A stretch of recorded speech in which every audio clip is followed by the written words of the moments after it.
toweling off. In the bedroom, he dressed in jeans and a plain black t-shirt, then pulled on his black boots, sliding his big knife into the right one. Typically, he went light on weapons when he and the guys weren't out on a call, but he couldn't always shift into his wolf, especially in public, and it never hurt to be prepared. As he straightened, his gaze found the small pill bottle resting on the dresser. He hated being dependent on that shit, so leaving it behind should be easy, right?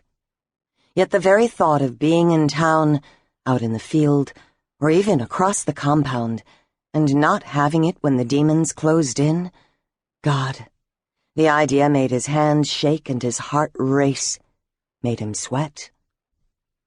Taking mist was like wrapping himself in a soft, warm blanket, chasing away the cold, the darkness. The stuff cocooned him in a layer of I don't give a fuck, at least for a few blessed hours. Sweet relief. Hating himself, he snatched the bottle with a curse and opened the lid, downed a couple pills, dry swallowing them.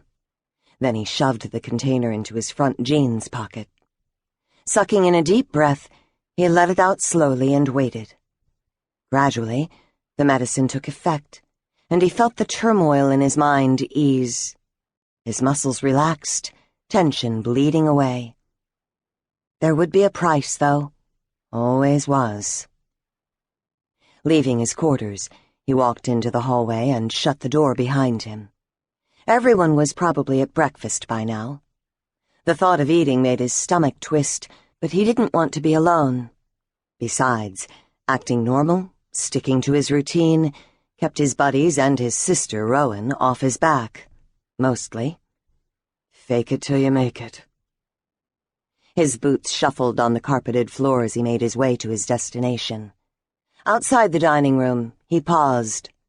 The aromas of pancakes, bacon, and syrup simultaneously made his stomach rumble and stirred a flutter of nausea that rose in his throat. He was so hungry he could have eaten a half-cooked goblin, but the side effects of the medicine prevented him from consuming much without getting sick. Another misery to add to the growing list. You gonna go eat or just stand there sniffing the air? Turning, he managed to grin for Nick Westfall, the Alpha Pack's commander, and tried to ignore how the expression pulled strangely at the ruined side of his face. His boss was with his new mate, Calla Shaw, and the vampire princess was glowing. Nick appeared as proud and happy as any man would, being the reason for that glow, and the baby in her belly, which was several weeks along. Lucky bastard. Good morning, Micah said, nodding to them both. Princess, you look more beautiful every time I see you. How are you feeling? Thank you. She smiled as her mate tugged her into his side possessively. Other than some morning sickness when I first wake up, I'm doing well. I'm glad to hear it. After you? Stepping aside, he gestured for Nick and Calla to enter the dining room first. His attempt to avoid further conversation wasn't as subtle as he'd thought, and Nick kissed his mate on the lips, hanging back. Go on ahead, sweetheart. I'll be right there. Okay.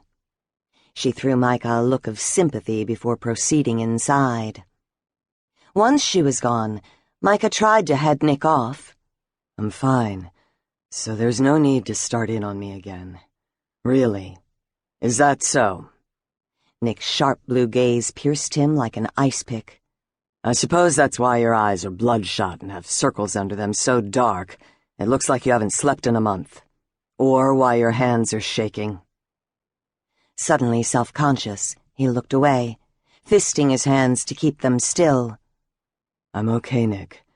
Just a little tired. The meds are helping. From where I'm standing, I have to disagree. The other man's frown deepened. But I realize now isn't the time or place to get into a discussion.